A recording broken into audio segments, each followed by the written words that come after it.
Hello and welcome to this week's video where I make this teaser, aren't I? Let's get on with it. It's another one of those done in one take jobs with a voiceover that I'm about to go indoors and record now. Don't fast forward. Everything is worth watching. So let's get on with the voiceover, shall we? Here is my trusty centre finder.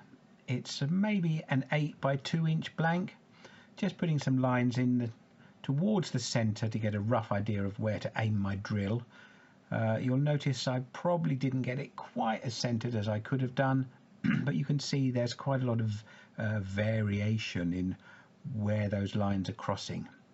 So here we go, changing cameras. Look at that workshop attire. There is a vest under my jumper. I don't just wear a jumper next to bare skin. And soon I'll have my smock on. So 70mm Forstner bit that costed a huge amount of money. Very lazy way of putting a blank on, a round blank. If it had been irregularly shaped, I would have clamped it to the table. So a recess cut and then onto the C-jaws of my Axminster chuck. I've had to do a little bit of rejigging of my tools as I've put a lovely little track on for one of my cameras so I can move it more easily. So expanding into that recess, you can see there the wobbliness that's going to be evident once we start spinning. It looks round, but yeah, there we go.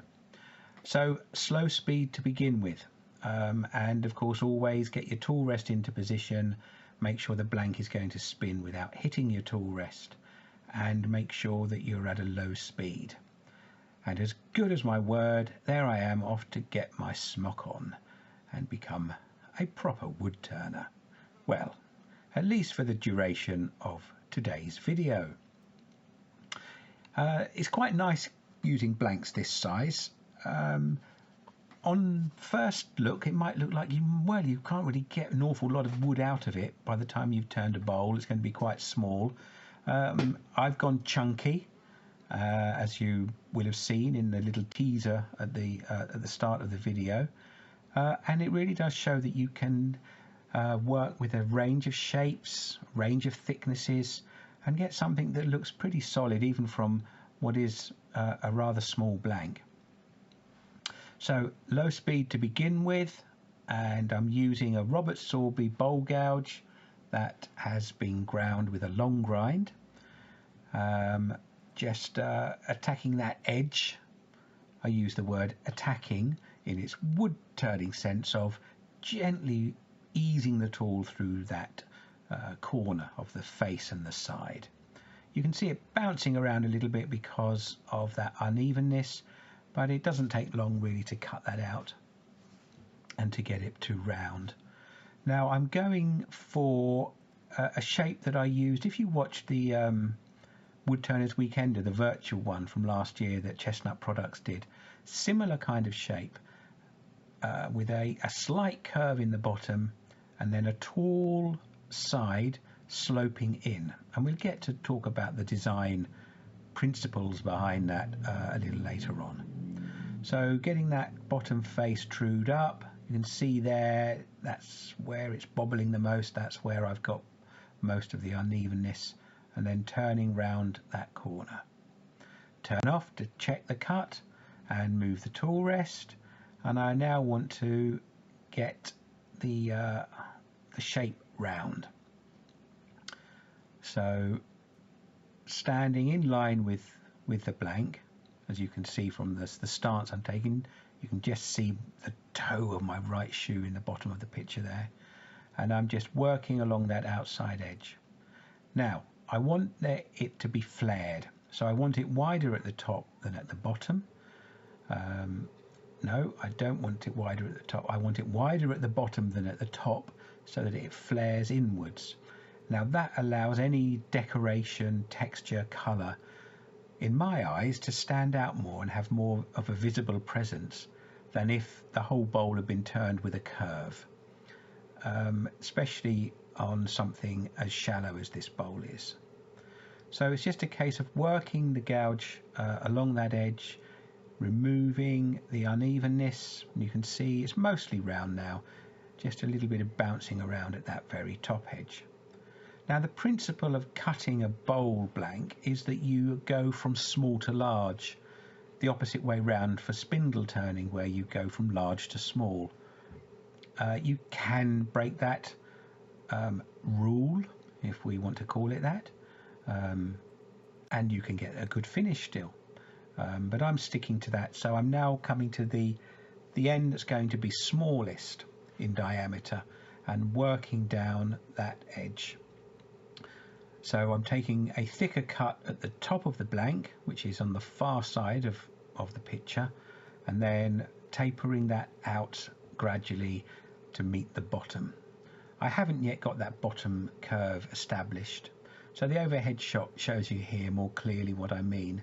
So I'm taking a thicker cut at the top of the bowl and then angling that cut, thinning it down as I get near the bottom.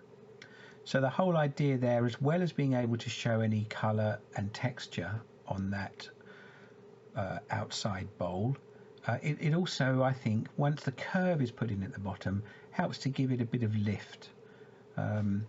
Anything at right angles can look a little bit static, a little bit lumpy and a little bit dull. So that's why I've gone for angling it as I have. I think it'll make it look a bit more dynamic and a little bit more interesting. Although, spoiler alert, I'm not 100% happy with the colouring I've done. I did want something a bit brighter.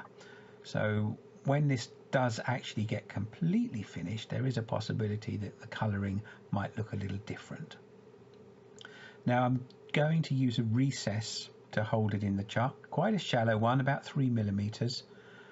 I don't want to lose any depth by putting a foot on. If I put a foot on, even of 5 millimeters to grip at the bottom, then that's depth that I'm going to lose in what is quite a shallow blank, as I said. My usual approach, eyeball it, measure it, and then have another nibble at it with a parting tool. And this parting tool probably could have been sharpened, but I was feeling rather lazy today. So once I've got it to a rough sort of size, need to clean out the middle. So going back to my 3/8 bowl gouge and just lightly removing the center of that recess. Oh, the joy of making shavings. Now it's straight-sided, of course, the recess from the parting tool. Just checking the measurement, how much room have I got to use my skew chisel to put a foot in with an angle that will match as closely as possible the angle on the chuck jaws. So a couple of millimeters from each side. In fact, I slightly oversized this one. It ended up being 72 millimeters instead of 70. Now, that recess I like to have, as you've seen on lots of the platters I've done, I like to have a foot outside that recess, which I'm just putting on now. I have to actually recut that a little later on, as I made it a little bit too shallow and lost a bit of the definition of that foot when I put the curve in. Now, in order to make it look like it's not just squat on the table, I'm now working on the curve from the outside of the foot round to the bottom of that tapered side. So really, I suppose this is a kind of hybrid pull and push cut, but it's allowing me to see the shape emerge. So on the overhead camera you can see there that shape coming in, and I want it to be a continuous curve, even though it's only a shallow depth to that curve from the base of the foot, as I say, round to where the side begins. It will make it look much more interesting than it just being flat and then the sides appearing. So very light cuts, using the lower wing of the tool there, standing in line with it so I can see the shape as it's emerging. And of course you can always refine these curves with a scraping cut, and I'll demonstrate that in a little while. You can also, of course, do it with your bowl gouge, dropping the handle and taking a light shearing scrape. Now what I'm doing here on the foot, which is why I needed to recut it, was just again putting a little undercut on that, so tapering it in from the outside to the inside edge, so that when it's placed on a surface it will sit on the outside of that foot. And there we go. Got to give myself a little bit more of the defined foot area so the parting tool comes out, and I hadn't resharpened it. So now let's get that curve finished off. Rather gentle, light cuts. You can see very, very soft, wispy shavings floating away from the tool, just floating down onto the floor there, rather than tight, curled, thicker shavings. So we're just about there with the shape of that. Tiny little work on the edge there. And what interests me about doing these full-length, unedited videos, all the editing was done real time, as it were. All the camera changes were done as I was turning, and you'll see that in some of the shots when you see my hand go up to the tablet that's controlling my cameras. What interests me is how very little time goes into the fun bit for me of colouring. That's not really fair to say, because it is good fun actually just doing the turning. So if you want to use a scraper, I'm using a straight scraper here. It actually began life as a huge skew chisel. Probably should have kept it as a huge skew chisel, but there we go.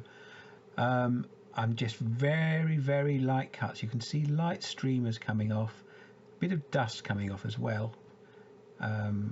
From parts of the blank, but it left a reasonably nice surface ready for, yep, you guessed it, the fun sanding. I would have liked to have included a bit more tool noise for atmosphere in this video, but I had turned on the noise suppressor and it's really filtered out all of the atmosphere. Now it was slightly domed, the inside of the recess, so running the bevel, I guess, parallel or perpendicular to the bed bars, just to make that flat. And to add a bit of interest to it, I'll put a bit of texture on there. The texturing tool I'm using is a Robert Sorby texturing tool. Other manufacturers make them, but this is the only one I've got. So there you can see it's quite a fine foot, not as wide as on my 12-inch platters and shallow bowls, but enough to give a bit of demarcation between the recess, the bottom and the foot. So it's just a case of light passes with the texturing wheel. You have to keep going over the area, filling in the gaps. If you just did one pass, the texturing will be quite sparse and would look a bit accidental really. So I want to fill that recess with the texture, and it only takes a few minutes at most to do that. So the tool is cutting just below center, slightly trailing the cutter wheel from the handle, but looking at the previous shot, it does look like I probably could have put the tool rest up a little bit and gone with a slightly steeper angle on the handle as well. So just working it across, taking real care not to catch the edge of the foot, because if I do, it'll make it all ragged and it'll look horrible and I'll need to recut it. And as you can see, there's not a lot of room for recutting there. After the shaping and the texturing comes the fun of sanding. Starting off here with 180 grit, getting the extractor in the way, and then it's a case of, well, how much sanding can you watch? It would be interesting, wouldn't it, to break it down into segments of time: turning, sanding, colouring. I suspect the turning and sanding will be similar in time.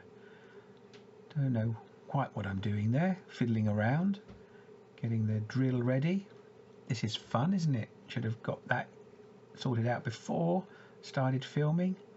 And so the stance is just to hold the drill close into the body to control it and work around that edge. So you can work around the edge by moving the drill, but it's actually better to move your body as you would when using a gouge, rather than having the tool less controlled by having your arms away from the side of your body. That sanding, I've got to get right up into the edge there against the foot. It's an area that can sometimes not be as smoothly cut with using the technique that I did by pulling around that curve, but it's very difficult anyway to get a gouge in and do a push cut against that foot. Sometimes what I'll do is go in with a very small spindle gouge very close and cut against the grain, but it will give a good finish if your spindle gouge is small, speed's high, and the gouge is sharp. Although I've got quick change discs and holders, it does take a little bit of time, doesn't it, to swap between grits. So 180 and then on to 240. Keep the drill moving all the time. Don't keep sanding in one place, because you'll get sanding lines in there and you will lose your shape. In terms of the amount of pressure to put on, very light pressure. Let the paper do the cutting rather than you forcing the drill against the wood. It's much better to have a light touch and maybe take a little longer than trying to force the sandpaper to cut. In the same way that you wouldn't want to force your gouge to cut the wood. If it's not cutting well, it's not sharp. It won't cut any better by putting more pressure against the wood. And in fact, that would be very bad practice and also unsafe practice. Occasionally you need to stop, check your wood, have a look. There'd be bits that haven't perhaps sanded quite as well as other parts, and so I occasionally will stop and do some stationary sanding. I think stationary sanding is possibly an oxymoron, but we can get into that in the comments below. This is the area that annoys me the most about turning, not sanding, but difficulty getting really good dust extraction, because you do throw dust all over the place. And I've got a rather ragged pad there. Next grit, 320. I don't normally go as high as this if I'm going to be using stain, but just to bring it to a nice smooth finish. I think probably I wasn't decided about whether I was going to colour the bottom or leave it natural. But as you'll see later, it does get coloured. So again, keeping the drill moving, even if it's only very slight movement. And as you can see there, I'm not moving my arms, I'm moving my body, manipulating the head of the drill with body movements, not just hand movements, so that I keep a lot of control of the tool. Ah, don't you miss the sound of the extractor wailing? I'm going to turn the noise suppression off so you can have some of that atmospheric sound next time. So do check the quality of your curve with your fingers. I think you feel curves much better than you can see them, but you do also need to give a visual inspection of your sanding. You can't just rely on feeling it with your finger to test that it's been sanded smoothly. Bit of dust needs cleaning up, so my vacuum with a brush head being used to do that. So we're a third of the way through now, and the bottom is just about done. The outside is just about done. It's been sanded. I haven't put a finish on. Forgotten what I'm doing now. Oh yes, a tiny little bit of texture just on the outside of the foot, just to give that a finished look and a little bit more visual and tactile appeal. This is narrow, probably about 3/8 of an inch across, 10 centimeters, I think. Maybe not quite that much, more like 9 millimeters, not centimeters. Showing my stupidity there. And then I'm just going to use the toe of a skew chisel to put a little line in there at the edge of that texture, so it's got a border to it. It's boundaried in some way rather than just, you know, merging straight with the wood. It gives a much more finished look. Right, so that now is just about there. So texturing, I'm going to put some texture on the outside, not on the bottom of the bowl. I'm going to keep that smooth so that there's a difference when the bowl is picked up with the smooth underside. I'm using my Proxxon long neck mini angle grinder. It's got a Merlin 2 rasp, the green one, which is a fine grit. And I'm going to cut straight lines, generally, pretty much straight, on that outside edge. I need to have a camera set up over my shoulder, really. So maybe that's something, an enhancement that will come soon. Notice that I'm using a face shield, as I was when I was turning as well. And notice also that I'm moving the bowl blank not by turning the chuck or the wood, but using the hand wheel at the back of the headstock. So my hand is right out of harm's way. Now you can see I've left gaps between the texturing there. I'm going to come back, work round and try to make sure that I've cut the entire surface. Usually you can see if you haven't, because the uncut wood will have a uniformity to it that the textured parts don't have. But if you want to be sure of having done that, there's nothing to stop you putting a coat of paint over, and then when you've removed all the paint, you know that you've cut all of the surface. So on something this size, it really doesn't take very long. Usual things that apply when using this tool: keep the guard on, be careful of letting the cutter wheel steer or pull your hand. Cutting in this way, one side will cut into the wood, one side will pull you away from the wood. But light cuts, don't overstrain the motor on this tool. That's what causes burnout of the motor. Not getting it to cut wood, but asking it to cut too much at once.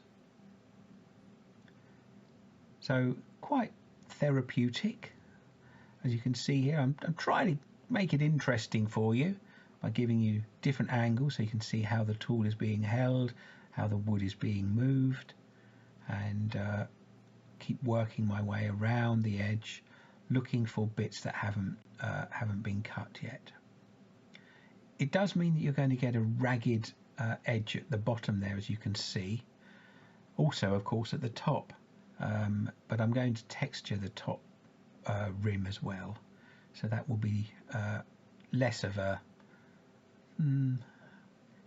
visual it'll have less visual impact than down here where we've lost the neatness. I mean, I think one of the delights of a wood turned object is the smooth curve, and although I've done a bit of texturing just a bit in the last few videos, that's not to say that I do that for everything I turn.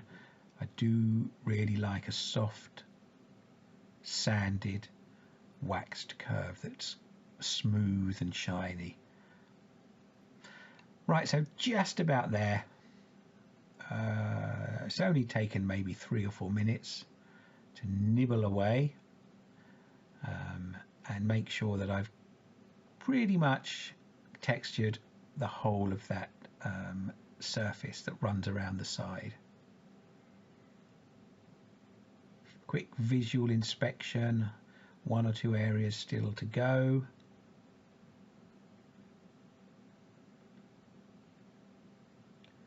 Very near the end now.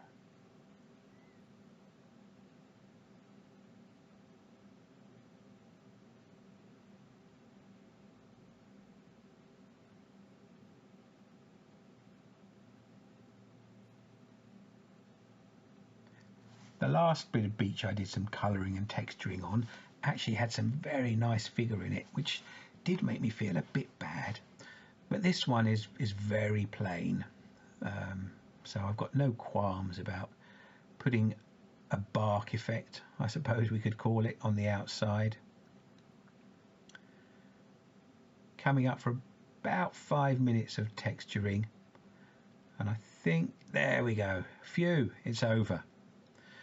Now I need to clean that texturing up a little bit, so usual process of taking one of the rotary nylon impregnated brushes, going into a cordless drill. There you are, a nice wide shot to show you what I'm doing, and then it's a case of just running that in line with the texture. Again, turning the blank by hand. There's nothing to be gained by doing this with the lathe spinning. You would really just skip over the bottom of the texture. You can see this is quite a thin disc. You can get thicker ones, and this does a good job of removing any torn bits or loose bits of grain. It doesn't do the job completely, and it doesn't leave a very soft line between the texture and the smooth part. You just saw me running my thumb over it there, so I'll need to do that with a little bit of sandpaper just to soften it. Otherwise it feels a bit nasty in your hand if it's a sharp edge. And the texturing is so narrow that you really only need to catch the top of the texture at that meeting point with the bottom to get the smooth feel that's much nicer in the hand.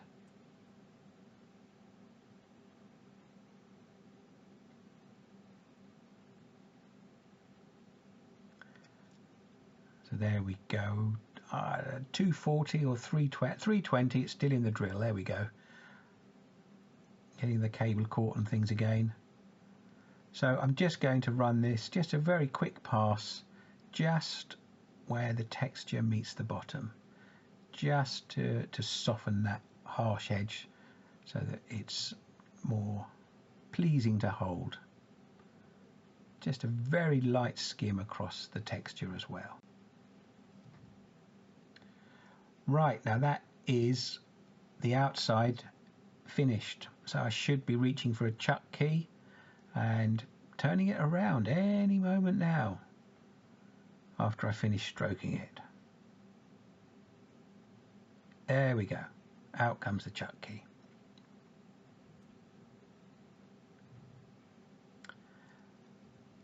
Now, I said at the beginning I was going chunky, and that's definitely the case. I'm going to leave the rim almost as thick as the side is high. You can see the face is a little out of true there where that was spinning, a little wobble on it. So first job is to get that sorted out. And what are the cardinal rules when you put your tool rest on? Well, you turn the piece of wood to make sure it's going to miss the tool rest. So there's that little wobble because the face isn't perpendicular yet to the lathe bed bars, but it will be soon. So light cut, back to the 3/8 bowl gouge, using the Sorby one again, and cleaning that face up. Now again with this I want it to slope inwards, so it's going to be higher at the outside edge than the inner edge, and you can see that slope is already being put in with the cuts that I've made already. So pull cut, and there the overhead shot shows you that slope on the rim. One of the interesting or enjoyable aspects of texturing in this way is that you don't have to sand the wood, because of course you're going to texture the whole of it. Now just to get a little bit of sense of where the bowl is going to go. Tool rest slightly high for cutting out, so drop that down a little bit. Just getting a rough idea of where I want my bowl to start and the rim to end. So a few cuts on the inside, pushing the handle or pulling the handle round, moving the tool forwards to get the nice sweep of the curve. Now it's important for me that that curve is a curve continuously, and the recent course I went on with Les Thorne that was run by the AWGB, second video mention in a month, guys.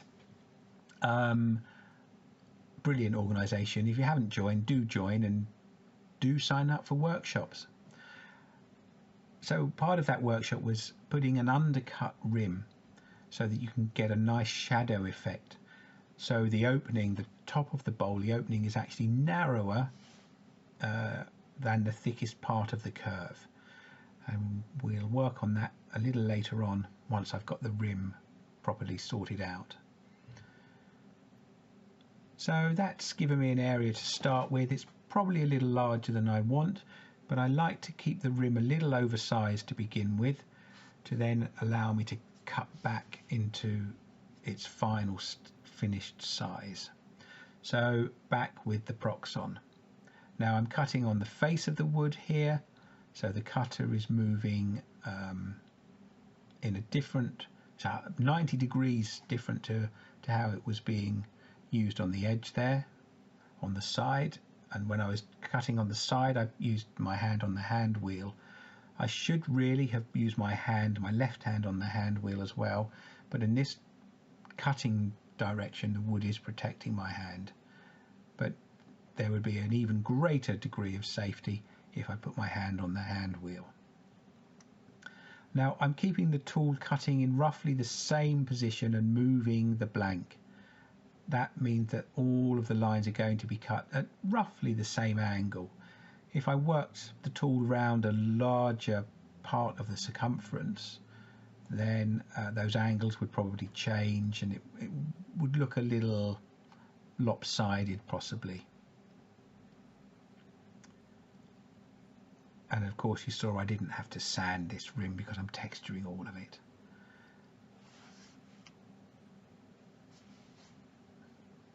So there's a nice action shot looking down on that rasp. And I think at this point I realised, oh, I shouldn't have my hand on the chuck. No, I didn't. At a point I do realise it and start using their hand wheel.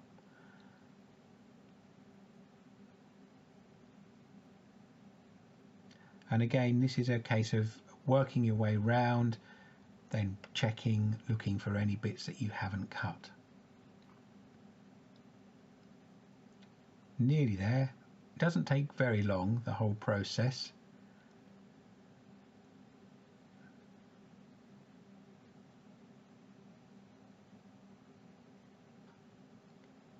And then of course it's the fun of colouring. Although I've done one or two textured pieces where I haven't coloured them at all and have used oil on the texture, and that can be very effective as well. But you don't come here just for natural coloured wood, do you? I'm sure. There we go. Got my hand in the better, safer place now.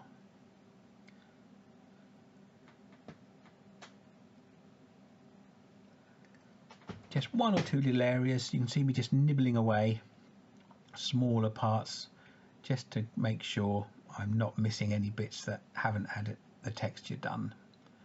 So that's cut. That took less time than doing the side. I do now need to give it some attention. So back to the nylon filament brush. This is about, I believe, maybe about 120 grit, possibly 180. And I did it under power this time. Must have been feeling a bit bored. It will get a lot of the torn fibre away, but it's actually better to do it with the lathe stationary and then turning it slowly by hand. And the proof of that is that when I finish doing this sanding with the lathe spinning, I have to do a bit of handwork on it with a brush to remove a few bits of grain that hadn't sanded away. Might not be able to see them in the video, but believe me, they were there. Again, paying attention to that transition point from the side to the top, and making sure that there is not a harsh edge. That will do a job of softening it, but not as good a job of using a bit of sandpaper, which I'll get onto now. So not getting the whole pad to contact, just part of it, and just on that edge, and then just a little glance across the top, just to remove anything that might feel sharp.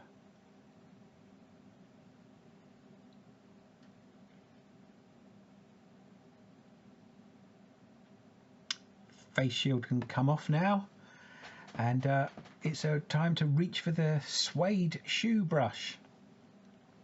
You can see me there having an inspection, seeing, well, there's still a few loose fibres that need to be worked out. So this is a fine brass brush that you would use to clean your desert boots, but it's a very good tool for tidying up the texture, getting dust out, getting any other loose bits of grain or loose fibres out, similar to the edges there as well. So the texture is not hugely deep. It would obviously, if I used an oil on it, then it would capture the light and shadow, and so the texture would pop a bit more than it does now, while it's rather matte in appearance. But looking at the timeline, I guess it's about 17 minutes for the texturing. That included, of course, turning it around in the chuck and facing the top off and getting a rough idea of where the bowl was going to be. Right, so now it's colour time. The respirator I'm using is an ellipse one with a vaporated filter in it. Dust mask, as I have said probably before, are not appropriate for when you're using air brushes. They don't filter out fumes, only dust. Hand protection, so on with some gloves, and then rummage around in the cupboard and get my air brushes out, get the compressor turned on, try and remember which plug is the compressor, and turn the right one on at the wall first. Come on, man, get a move on. Right, going for the airbrushes now. Now, my vision for this was sort of fire. I think I've ended up with something a bit smokier than I actually had in mind. As I said earlier in the video, it's something I will possibly deepen the red colour at a later date, but here is the colour work happening now, and here we are. What are we, 39 minutes in? Let's see how long the colouring takes compared to the turning and the texturing. So I'm starting off with yellow, and doing that on the top and on the sides. This is why I haven't finished cutting the inside yet, because I'm bound to get some spray in there, and I don't want to then have to sand that all off. So here we go on the side now, working across with some yellow. It's a bit streaky, but I'll come back and tackle that with the lathe turned off. And there are other colours, of course, going on. There was one point when I was doing the turning when I thought, I think I'll just do two colours. I didn't just do two colours. So we've got our initial coat down. and where it's a little bit streaky, going in and blending that hard line into something a bit softer. But as I say, there'll be other colours coming on. The colours that I'm using are Chestnut Products Rainbow range of Spirit stains. I'm going to use yellow, or I am using yellow, and then I'm going to switch to orange and then red and then black, a favoured colour combo. But I will one day just do two colours. I think this would look very effective with the yellow and then just black. But a bit of warmth coming on now with some orange across the top. Not completely obliterating the yellow. I want to keep some of the yellow, otherwise there wasn't much point in putting it on. And then on to the side. I'm just spraying across the top there. Bit of a wavy line. Again, to make sure I preserve some of the yellow.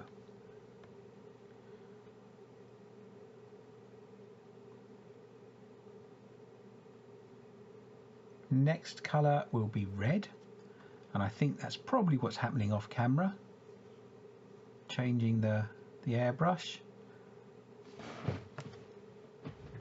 Although actually I think I've probably got the camera zoomed in a little bit too far and I'm still working with the orange.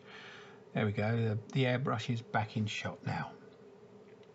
Just the tip of it occasionally anyway. Right, so here's red. And again, not spraying it completely over the whole of the texture, just in parts. 3 minutes the colouring's taken so far. It's not a lot of time, is it, in comparison to the turning and the sanding?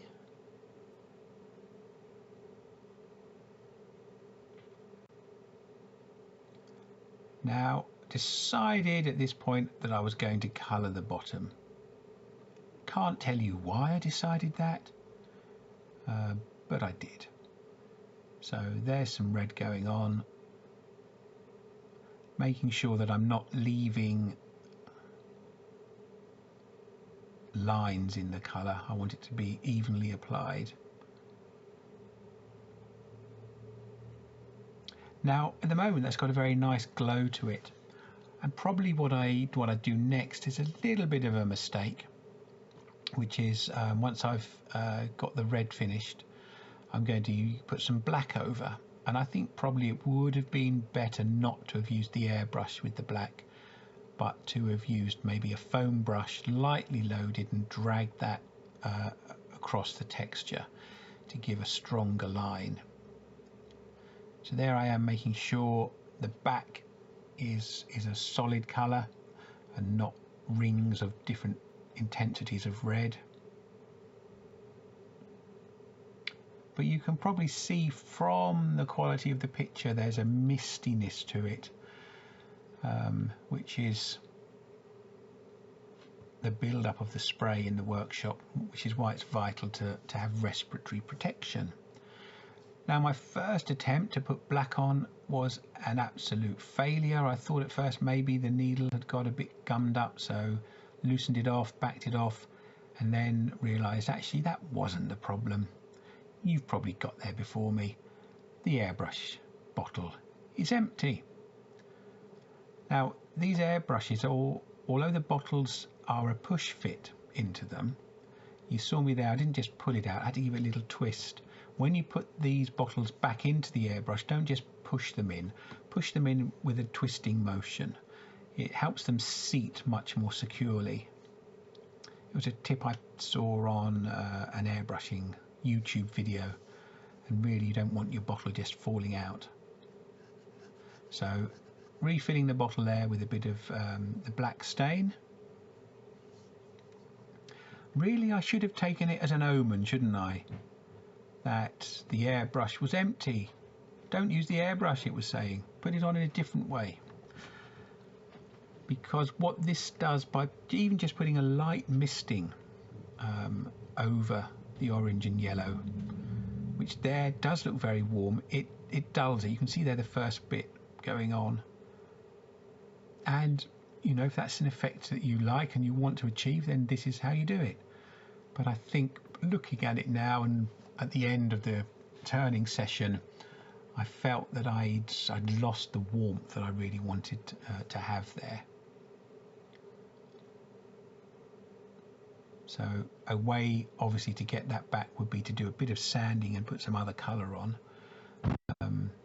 or do some more red and then brush over with the black. But because the black has got into a lot of the texture, it's given a sort of greyish tone to the yellow and the red and the orange.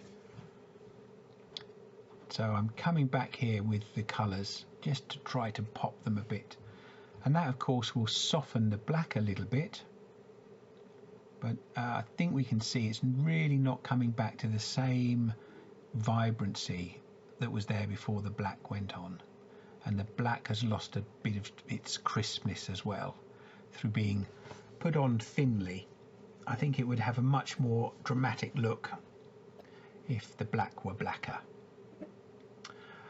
Anyway, that is all the colouring done. So 7.5 minutes, including refilling, which was probably the longest single colouring part of the whole thing. Right, so getting ready now to turn the inside. I'm going to start off with my usual 3/8 bowl gouge and face shield on, of course, for turning.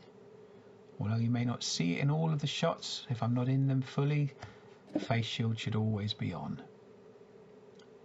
Right, just got to get the tool post in the right position and the banjo in the right position. There we go. Speed up a little bit. Change camera. Okay, so here we go. So the handle is going out to the right. Just using my new slider to move the camera to give you a view in there on the rim there. Now the undercut is going to be done with a smaller tool. I think you can probably do them with a larger tool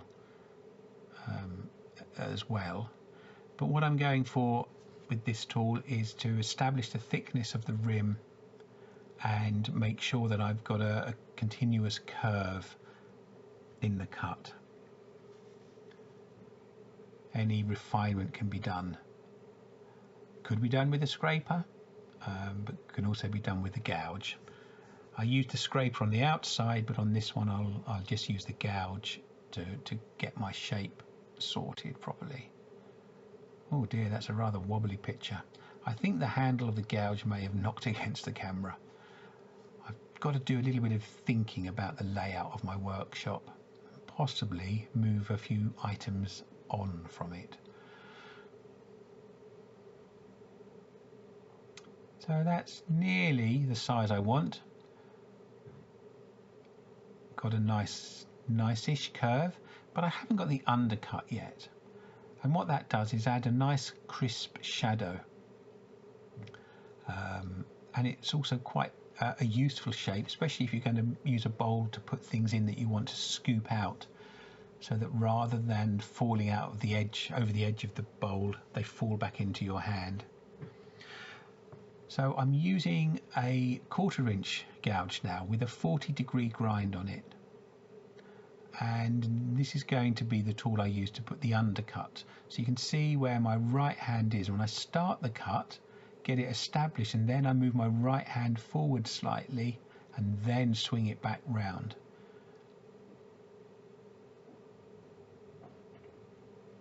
Now this cuts very nicely.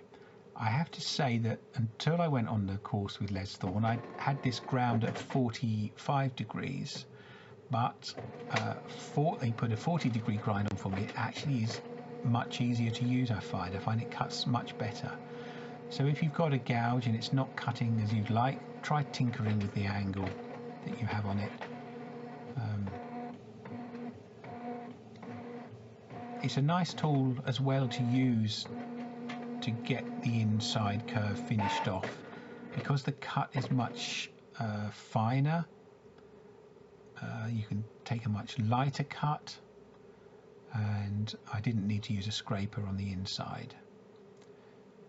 And that really is a very nice feeling, that when you feel the undercut in the rim and your finger starts to come back on itself there. So final refining cuts, very light cut being made. You can see very thin shaving coming off. Now when you get to the center, if you're going to be sanding, there is a danger if you push your gouge too far through it that you actually put a little dip right in the center. If you're having that kind of problem, just leave a very, very tiny pip in the middle and it'll come out with your sanding. So here we come, back to sanding. Nearly all there now. Apologies if you can hear the printer printing in the background while I'm doing my voiceover. I think my wife must be printing out something. Right, so sanding, 180 grit. And again, keeping the drill moving all the time, not keeping the sanding disc in the same position for any length of time. And then it's a case of working through the grits. So 180, next will be 240.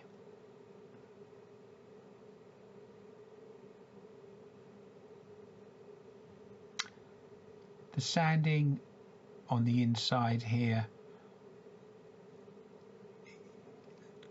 again, make sure you check after each grit, especially if you're doing an undercut rim and you're new to that technique. You can leave some burnishing marks in the wood, and they will not sand out. You'll be there for hours sanding to get them out. So if after your first sanding you've got any tool marks left, go back to the tool, not the next grit of sandpaper. It won't take those tool marks out.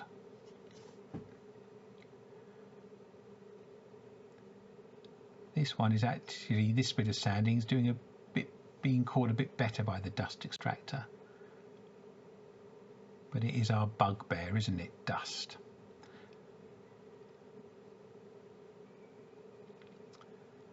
And obviously I don't want to come all the way out of the bowl when I'm sanding, otherwise I'm going to sand away my undercut. But that edge will need a little bit of sanding because it's rather sharp at the moment. And to do that a bit more delicately, I'll do that with a bit of handheld sandpaper. Now on to 320 grit. That's the last of the grits that I'm going to use.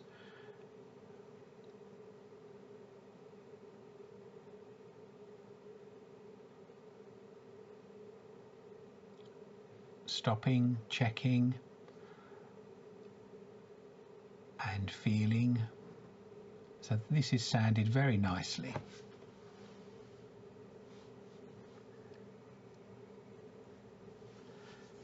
Final bit of drill sanding, I think. I think I may have confused myself and used 240 twice somehow.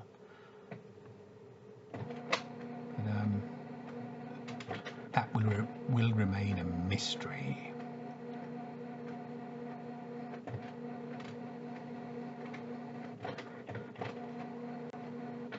Right, so dust extractor off. And what am I looking for? The other vacuum with the brush end, just to remove the dust.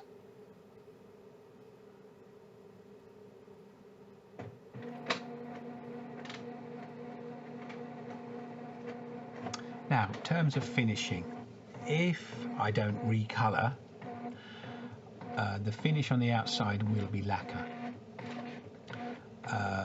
Last week's video was a textured, taller bowl than this one, which I didn't put a finish on, and I still haven't, but I may do. but I can't put the lacquer on yet. I want to leave the stain longer to dry.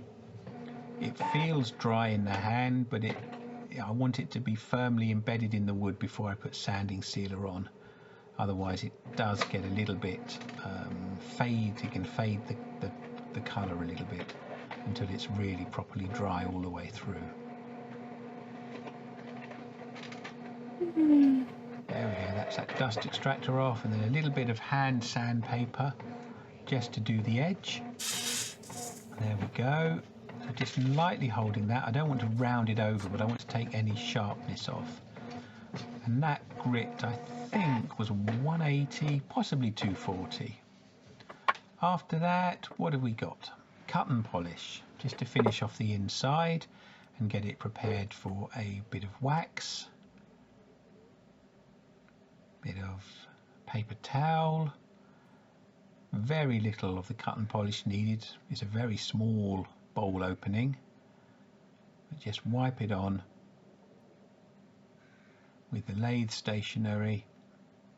Give it a good rub into the wood, and then lowish speed to begin with, holding the pad against the wood, keeping it moving, dragging it to the edge, and repeating that process, increasing the speed, moving on to a new bit of the paper towel. I tend to fold it into a thicker pad as I move through the speeds. They generate a bit more heat, and the thicker the pad, the more protection you've got for your fingers. So nearly there, 56 minutes. You have been very patient. And there we go, shine has appeared. Cut and polish is doing its job. So the finishes you can use over this really are limited to waxes because of the waxes contained in cut and polish itself. There, nice shine. A bit of white nye web just to do final polishing of that cut and polish. And it's at top speed or so, the lathe now, a couple of thousand RPMs, and a very nice shine there. Now the best wax to protect your wood is microcrystalline. A lot of turners also use carnauba wax. I find that a little more temperamental, but I'm using wood wax 22 for immediate effect.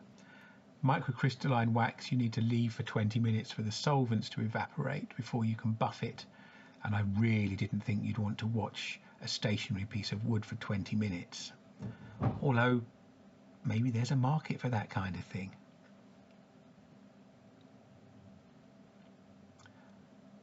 Right, so giving it a little buff, using the same bit of paper towel that I used with the cut and polish, just working it around, using the heat of that friction to get it set. A very, very nice shiny inside. And that is as far as I can go with it today. So we'd better get it out of the lathe, and I better hold it up to the camera and say a few things about it after I've finished admiring it myself. And here it is, 58 minutes and 20 seconds after starting. Obviously there isn't a finish on the coloured part yet, and to be honest, I would like there to be a bit more vibrancy in the colours there, but I think the lacquer, when it goes on, will lift that. Some stills as usual coming up, and a little bit of colour needed in the bottom there, just where it's gone through in the jaws. I'll just colour that red as well, and then I will lacquer the outside. Normally I wouldn't finish the inside until I've done the lacquering, but I've put some wax in there just to have something shiny in this week's video. Goodness knows it needs something. And I will go on and lacquer this and show you it on Facebook eventually when that lacquer is done. There's a possibility I might heighten the contrast with a bit of black. that got rather softened when I went over again with yellow and orange, and I'm not sure it gives enough contrast for my eye. But there we go. Another little project almost finished. Almost. Until next time, thanks for watching.